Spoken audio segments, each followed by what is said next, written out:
Hello mga lalab, si Lola ay magluto ng white gulaman. Okay, white gulaman. Ilagay na natin yan dyan sa tubig habang hindi pa kumukulo.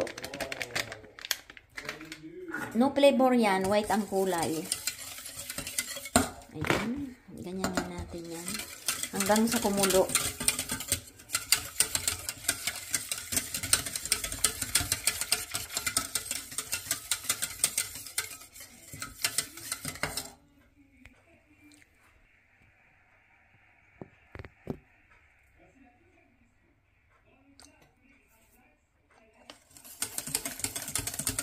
Lalagyan ko ng asukal at nilagyan ko ng milk. Dagdagan natin ang milk para masarap. Tikiman nga ni Lola kung matamis na. Dagdagan ko pang unting asukal para masarap ang gulaman ni Lola. Wala yang flavor. White flavor ng gulaman.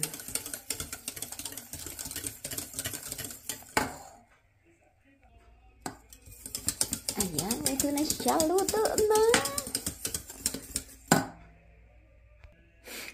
So, luto na ang aking white gulaman. Ito ay ipaano na natin dito. Patigasin na natin ang white gulaman ng Lola.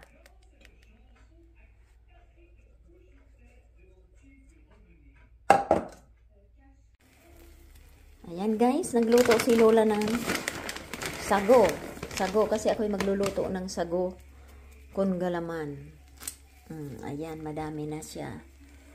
I think madami na siya. So, ayan. Marami na siguro yan. Dagdagan ko pa. Dagdagan pa natin.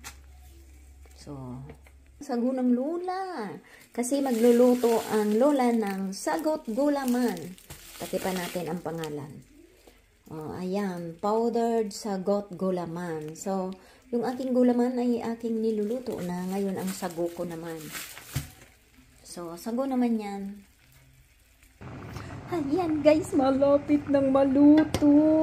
O yun o, ang aking sago. Malapit ng maluto. May puti-puti pa siya. Pag may puti-puti pa, hindi pa yan luto. Ito na, luto na ang ating sago. So, yan, nilagyan ko na siya ng mainit na tubig. Salain na natin. Isang kamay lang ang Lola, ha. Nilagyan ko yan ng malamig na tubig. Oh, ayan yung sago. Sago ng Lola. Nagdikit pa yung iba.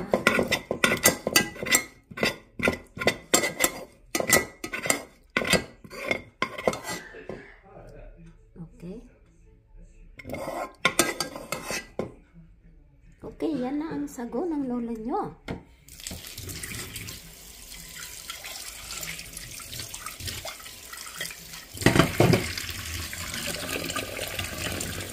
Ayan, ugasan na natin.